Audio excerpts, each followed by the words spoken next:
Բեռնափոխադրում իրականացնող անհաց ձեռներեցները բողոքում են նոր միջնորդ ընկերությունների դեմ։ Դժգոհ են թե Վրաստանում, թե Հայաստանում միջնորդ կազմակերպություններից ու արտահանողներից, որոնք Ռուսաստանից ապրանք արտահանելիս եւ ներմուծելիս հայերի փոխարեն նախընտրում են վարձել այլազգի բեռնափոխադրողների։ Ստեղ հիմա որ գնանք տերմինալները մեր տարբեր Հայաստանի, կտենանք վրացիներ, ռուսներ, բելարուսներ, շատ լավ է, թող աշխատեն, բայց կիրգիզ, ուզբեկ, հիմա չեմ ասում, որ մենք աշխատենք, իրանք չաշխատեն։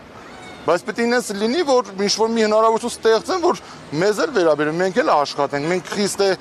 ինչ ենք, ինչ-որ զապաս ենք, այսպես կիրգիզը չլինի, վրացին չլինի, ռուսը չլինի, բելարուսը չլինի, նոր ինչ-որ բեռը տամ մեզի, մենք բեռնափոխադրենք։ Հարց չկա, չենք ասում չբարձեն,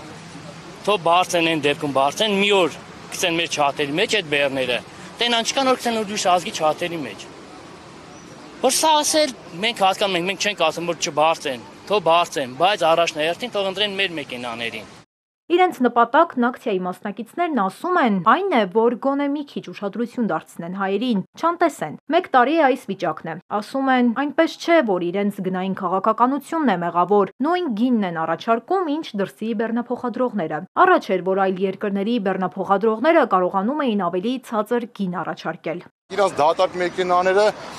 մի ժամ չեն կանգնում սայանկում, մեր բեռնված մրգով, ծաղիկով, տարբեր փչացող ապրանքներով մեքենաները կանգնում են սայանկում այնքան, ոնց որ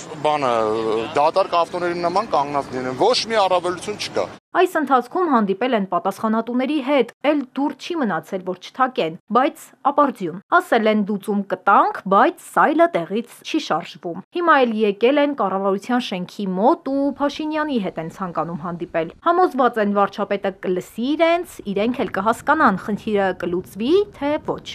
Ցավալին է, որ մեր միջնորդ կազմակերպությունները բարձում են այլազգ հարց չկա, բայց որ թուրք են բացում բերում են զորամաս, դա վիրավորական է։ Այդ տվյալ անձնավորությունը հայ կոչվել իրավունք չունի։ Մինչև անգամ մեր միջնորդ կազմակերպության հետ խոսալուց հեռախոս պերեպիսկեկներ կա, որ ասում է մի մասը Ադրբեջանը, մի մասը Գրուզինա։ Կարում ենք բացենք, ասում են հիմա կապ չունի, ուզում ադրբեջանցի լինի։ Այդ ինչ իրավունք ունի այդ մարդը հայ կոչվելու։